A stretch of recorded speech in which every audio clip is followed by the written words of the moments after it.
అనేక రకాల ఆలోచనలతో ఆ దేవుడు గొప్ప, ఈ దేవుడు గొప్ప అని మానవాధములైన వాళ్ళు కొంతమంది రకరకాల పూజలు చేస్తారన్నాడు. మనం ఈవేళ చేస్తున్నది ఏమిటో తెలుసా? రాముణ్ణి, కృష్ణుణ్ణి, శివుణ్ణి, అమ్మవారిని ఇలా ప్రధానమైన దేవతలు మనకు ఉన్నారమ్మా. శంకరాచార్య స్వామి చెప్పిన ప్రకారం షణ్మత స్థాపనాచార్య అన్నారు దాన్ని. ఆదిత్యం, అంబికాం, విష్ణుం, గణనాథం, మహేశ్వరం అని 5 చెప్పి షణ్ముఖ స్వామిని చేర్చారు ఆయన.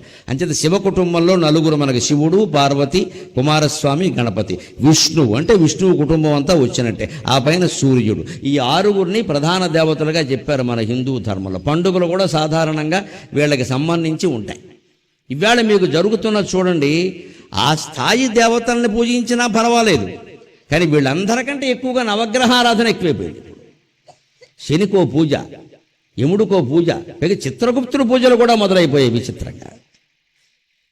కాలభైరవుడి పూజ, అన్ని రకాల కాలసర్పానికో పూజ, రాహువుకి కేతువుకి పూజ. ఎక్కడ కాదు, కాళహస్తి వెళ్ళిపోయింది. ఇవే మానుకోవాలి. నేను మొహమాటం లేకుండా చెబుతున్నాను. వీళ్ళంతా చిల్లర దేవుళ్ళు లేదని చెప్పాలంటే. రాహువు, కేతువు పూజ చేస్తావు నువ్వు. వాళ్ళ స్థాయి ఏమిటి అసలు? వాళ్ళ స్థాయి ఏమిటి? అవి కేవలం ఛాయాగ్రహాలు.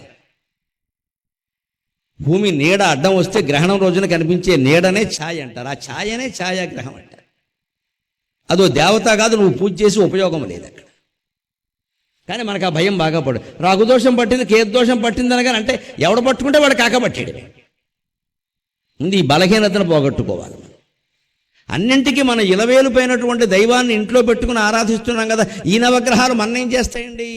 భీషోదేతి సూర్యక భీషోస్మాత్ వాతః పవతే భయాదింద్రశ్చాగ్నిశ్చ వేదం చెబుతున్నమాట. సూర్యుడు ఎందుకు ఉదయిస్తున్నాడు అంటే భగవంతుడు ఇవ్వాల భయంతో, లేదా తోలు ఊడిపోతుంది, మొత్తం ప్రపంచం కూలిపోతుంది, ఉండడు అక్కడ. భీషాస్మాత్ వాతః పవతే, గాలి ఎందుకు వీస్తోంది అంటే భగవంతుడి యొక్క ఆజ్ఞ. భయాదింద్రశ్చాగ్నిశ్చ, ఇంద్రుడు వర్షం కురిపించిన, యజ్ఞయాగాదుల్లో కానీ మన ఇంట్లో పొయ్యిలో కానీ అగ్ని మండిన భగవంతుడి యొక్క ఆజ్ఞ.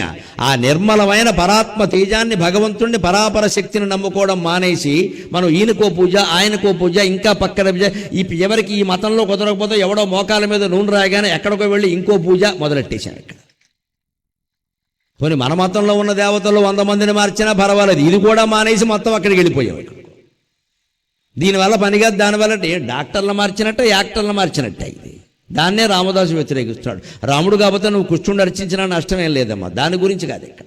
అసలు ప్రధాన దైవాలు ఎవరు? ఎవరి మీద చరిత్రలో? రామాయణం ఎవరు? రాముడు. భారతం, భాగవతం ఎవరు? కృష్ణుడు. శివపురాణం 18 పురాణాల్లో 10 పురాణాలు శివుడు గురించి ఉన్నాయి, ప్రధాన దైవాలు. అందుకే అదొకటి ఉండాలి. అందుకే చిల్లరరాళ్ళు మొక్కుతుంటే చెడిపోవుదురా ఒరే ఒరే అన్నారు. చిల్లరాళ్ళు అంటే ఏమిటి? మనమేదో వాడు సృష్టించేయడం ఇక్కడ మన అహంకారంతో.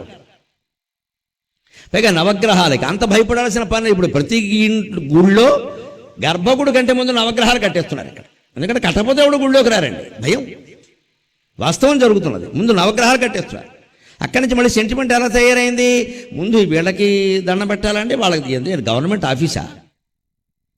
ఏం మాట అది? ఎవరికి దండం పెట్టాలో ఓ లెక్క ఉంటుందా? గవర్నమెంట్ ఆఫీసా? ముందు ఎండీ గారిని కలవాలా, డిఎం గారిని కలవాలా అంటారు. ఈ పక్కన ఎక్కడో ఉంటారు నవగ్రహాలు, ముందు ఇక్కడ చూస్తాం, తర్వాత అక్కడికి వెళ్తాం. అంటే అసలు ఆయన ఏమయ్యాడు? వీళ్ళకంటే హీనుడు ఆయన.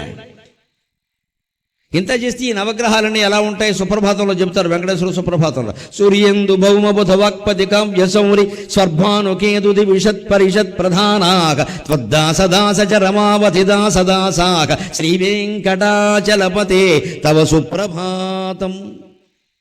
సూర్యుడు, ఇందు, చంద్రుడు, భౌమ, కుజుడు అంటే అంగారకుడు, బుధగ్రహం, వాక్పతి గురుగ్రహం, సౌరి కావ్య శుక్రగ్రహం, శౌరి శనిగ్రహం, స్వర్భాను రాహువు, కేతు వీళ్ళందరూ వెంకటేశ్వర గుడి ముందు బడి ఎడుతూ ఉంటారు పొద్దున్నే కొబ్బరికాయ మొక్కల కోసం. ఇంత బారాయి లేకపోతే మాకు శక్తి లేదు, మాకు వెలిగే శక్తి లేదు, మాకు కరిచే శక్తి లేదు, మాకు వాయువు వీచే శక్తి లేదంటే భగవంతుడు వీళ్ళకి శక్తి ఇస్తాడు. వీళ్ళని పట్టుకుని మనవాడవడం ఇటమా? అది రామదాసు చెబుతున్నది. అసలైన దైవాన్ని వదిలేసి మానవాధములు పిచ్చి నమ్మకాలతో నీకేదో శని పట్టింది అనగానే శనిని, ఎవడో పట్టుకున్నాడు అనగానే వాడిని, కేతువు పట్టుకుంటే కేతువుని, రాహువు పట్టుకుంటే రాహువుని, పక్కింటి వాడు పట్టుకుంటే పక్కింటి వాడిని పూజిస్తూ ఉంటారా ఇక్కడ? మన ఆలోచనలు ఇలాగే ఉంటాయి. వీడు ఎవడో పట్టుకున్నాడు కదా, వీడి కాళ్ళు ఎట్టేసుకుంటాం. ఇంతమందికి హెడ్ ఒక ఆయన ఉన్నాడు కదా, పెద్ద ఆయన పట్టుకోవచ్చు కదా, ఆయన వెంటనే ఆజ్ఞాపిస్తాడు కదా వెళ్ళి.